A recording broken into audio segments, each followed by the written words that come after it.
निखिल ओडिशा जीविका mission EC संघ नीलागर शाखा पक्षर 11 दफा दाबी नहीं ब्लॉक कार्यालय सम्मुख में विक्षोभ।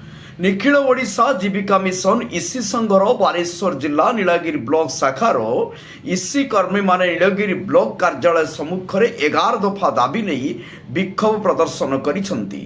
बीजेडी सरकार ओडिशार प्रति पंचायत ईसी चयन करथिले, मात्र बीजेपी सरकार आसिबा परे प्रति पंचायत थिबा ईसी मानकु बाहर करी रिस्ट्रक्चरिंग करिवार योजना करी संपृक्त संघ को पत्र माध्यम अवगत कराइथिले।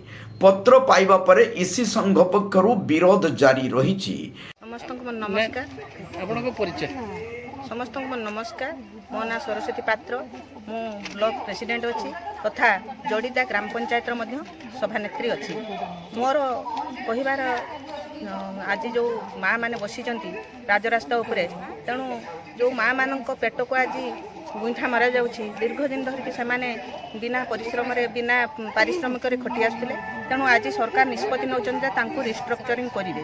रिस्ट्रक्चरिंग करार अर्थ जे से भावुं जे दलीय आगुरी कौन दलर कार्य करते, किंतु यह मिथ्या। जेकोसी सरकार आसिले आम सम्मान करूँ, जे सरकार आसिले आम काम करूँ। आपण मानक आमर विनम्र अनुरोध, जो माँ मैंने आज बिना पारिश्रमिक दिन दिन धरी खटी आसर महासंघ को सुरक्षित भाव में रखिंट। लक्ष लक्ष कोटी कोटी टंका को आदान प्रदान करी फंड बढ़ई।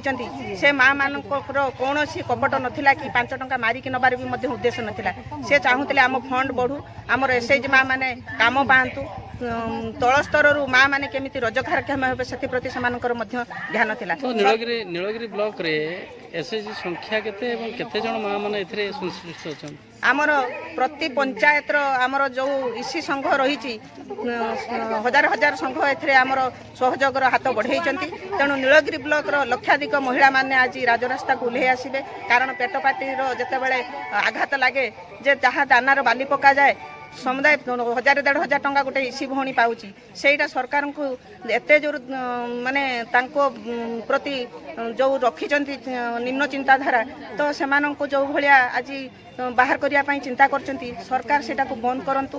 माँ माने आज बहुत काम करूचंती, तांकर जो दिन मजुरिया मध्य तांको सहित समान ने समान मात्र 1000-1500 टंका खटुचंती पाउचंती। तांकर जो ईसी संघ माननको जो स्कूटी लोन दिया हितला ताहा मध्य आज पर्यंत समान सुझी नाहंती। तेणु तांको प्रति जो विचार सरकार करूचंती सा बंद करंतु एवं माँ माननको स्थायी नियुक्ति दियंतु। प्रति मुहूर्त रे माँ माने आज तांको हाथ रे शामिल होइक रहिबे। सरकार को सब क्षेत्र रे से सहायता करिवे। तेणु आज जो सरकार चिंता करूचंती एमान को बाहर कले नुआ नियुक्ति दिया जिवो, ताहा कोनोसी मते आमे करेबा पई दबु ना। आमे दरकार पड़ले आमे राजरास्ता रे निजको माने शामिल बसिबो एवं खरा वर्षा को खातिर न करी तांको दाबी को से पूरण करिया पई दीर्घ दिन धरि की बसिया पई पूरा रहिचंती तांकर दाबी। मु हूँ ओडिशा जीविका मिशन आम अयोध्या ग्राम पंचायत महासंघर प्रेसिडेंट प्रतीक्षा सिंह। तो आज ये जो ब्लॉक आगे धारणा देवार कारण कौन? दीर्घ वर्ष धरी जो सरकार आमर प्रत्येक ग्राम पंचायत स्तरीय महासंघ या से ईसी नियुक्ति सबू माँ मान भर आम ईसी नियुक्ति हेले।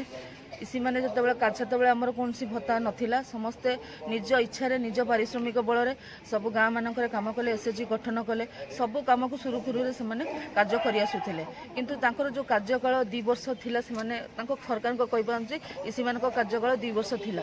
आम कथा अनुसार जदि एमडीके मैंने जदि दीर्घ 5 वर्ष रहीकि दीर्घ वर्ष धरी काम करने सरकार कथा बुझुंट, तो ईसी माँ मैंने कहीं बुझे दीर्घ वर्ष धरी से माने जोटा तैयारी जो जिनसा तैयारी होता मूलर से तैयारी करके आज एत बड़ स्थान को महासंघ को आज एत पर्यंत पहुंचाई। कोटी कोटी टकार माने जो आदान प्रदान से कहला भाया हाथ काटिक से कोटी कोटी टंका एसएचजी माँ मान सब ऋण आकार प्रदान कर।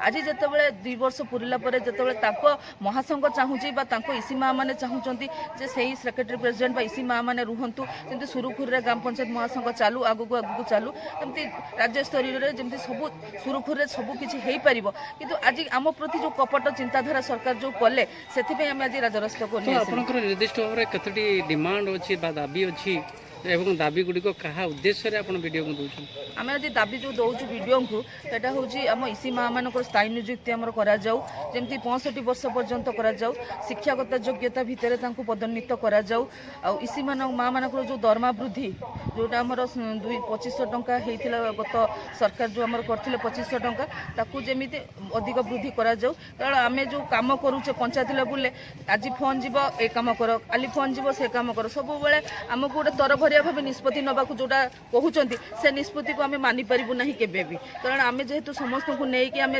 ସେକ୍ରେଟାରୀ ପ୍ରେସିଡେଣ୍ଟ ବା ଇସି ମା ମାନେ ଗୋଟେ ଏକତା ଭିତରେ ଗୋଟେ ଘର ଭିତରେ ଆମେ ରହୁଛେ, ତେଣୁ ସମସ୍ତଙ୍କ ନିଷ୍ପତ୍ତି ଅନୁସାରେ ଆମେ କାର୍ଯ୍ୟ କରିବୁ ବୋଲି ଆଶା ରଖୁଛୁ। କିନ୍ତୁ ଆମ ପ୍ରତି ଯେଉଁ ପ୍ରେସରାଇଜ କରାଯାଉଛି ତରବରିଆ ଭାବେ ଏଇଟା କର ସେଟାକୁ ଆମେ ମାନିପାରିବୁ ନାହିଁ। ଏ ଦୁଃଖ ମାନେ ଭିଡ଼ିଓଙ୍କ ମାଧ୍ୟମରେ କାହାକୁ ଆପଣ ଦେବାକୁ ଚାହୁଁଛନ୍ତି? ଆମେ ଭିଡ଼ିଓଙ୍କ ମାଧ୍ୟମରେ ଆମେ ରାଜ୍ୟ ସରକାରଙ୍କୁ ଜଣାଇବା ପାଇଁ ଚାହୁଁଛୁ ଯେ ଆମର ବି ଏଇଟା ଗତ ଥର ଆମେ ବସିଥିଲୁ ବି ଭୁବନେଶ୍ୱରରେ, ରାଜରାସ୍ତାରେ ବସିଥିଲୁ ଭୁବନେଶ୍ୱରରେ, ତେଣୁ ଆମେ ଚିନ୍ତା କଲୁ ଯେ ତଳ ସ୍ତରରୁ ଆମେ କେମିତି କରାଯାଉ, ଦରକାର ପଡ଼ିଲେ ଆମେ ପଞ୍ଚାୟତ ସ୍ତରରେ ବି ଏ କାର୍ଯ୍ୟକ୍ରମ ଆମେ ଏ ଧାରଣା କେତେ ସମୟ ଚାଲିବ? ଏଇଟା ଅନିର୍ଦ୍ଦିଷ୍ଟ କାଳ ପର୍ଯ୍ୟନ୍ତ ଆମର ଚାଲିବ। ମା ମାନେ ଶୀତ କାକର ପଡୁଛି। ହଁ ଆମେ ସହିବା, କାରଣ ମା ତ କହନ୍ତି ମା ହେଲେ ପାଠ ହିଁ ଦେଶ ଯିବ ଆଗାଇ, କିନ୍ତୁ ଯଦି ସରକାର ମା ମାନଙ୍କ ପ୍ରତି ଏତେ ଅବିଚାର କରୁଛନ୍ତି ତ ମା ମାନେ ଚାହିଁଲେ ସବୁ କିଛି କରିପାରିବେ। କାରଣ ଯେତେବେଳେ ସେମାନେ ଘରରେ ଥିଲେ, ଆଜି ଯଦି ରାଜରାସ୍ତାକୁ ଓହ୍ଲେଇଛନ୍ତି କିଏ ତାଙ୍କୁ ବାହାର କରିଛି? ସେ ସରକାର ହିଁ ବାହାର କରିଛନ୍ତି ମା ମାନଙ୍କୁ ହାଣ୍ଡିଶାଳରୁ ଆଜି ରାଜରାସ୍ତାକୁ। ତେଣୁ ମା ମାନେ ରାଜରାସ୍ତାରେ ବସିଲେ ବି କିଛି ଅସୁବିଧା ହବନି। ଆମ ନିଜ ପେଟକୁ ଯେହେତୁ ଆମ ମାନେ ଗୋଇଠା ମରା ହେଇଛି, ଆମ ଦାନା ଉପରକୁ ଆଞ୍ଚ ଆସିଛି, ତେଣୁ ଆମେ ରାଜରାସ୍ତାରେ ବସିବା ପାଇଁ ବି ରାଜି ଅଛୁ। ଆପଣ ମାନେ ବିଧାନସଭା ଆଗରେ ବସିଥିଲେ, ଦାବି ପୂରଣ ହେଲାନି, ये ब्लॉक आगे बसले कौन दाबी पूरण? निहाती पूरण दरकार पड़े आम मिशन शक्ति जो पंचायत स्तर मिशन शक्ति ऑफिस अच्छी आम ताला पकई पूरा कार्य बंद करदेव, पूरा कलम छाड़ आंदोलन पर्यंत आम चली। आज नीलगिरी ब्लॉक इसी सभानेत्री संजुक्ता सिंह नेतृत्व में नीलगिरी डाक बंगला एकत्रित हो निजर हक दाबी नहीं एक शोभा आसी नीलगिरी बीडीओ कार्यालय सम्मुख में विक्षोभ प्रदर्शन कर 11 दफा दाबी नहीं विक्षोभ प्रदर्शन से माने करथिले। परे बीडीओ विक्रम केशरी परिड़ा विक्षोभ स्थल को आसी दाबी पत्र ग्रहण करी आंदोलनकारी आलोचना करथिले। इसी माने दीर्घदिन धरी बिना प्राप्यर एसएचजी ग्रुप गढ़ी आसीथिले, हेले नुआ सरकार सेमानंको बाहर करी रिस्ट्रक्चरिंग करुथुवा योजना करिथिबारु इसी माने विक्षोभ प्रदर्शन करिथिले।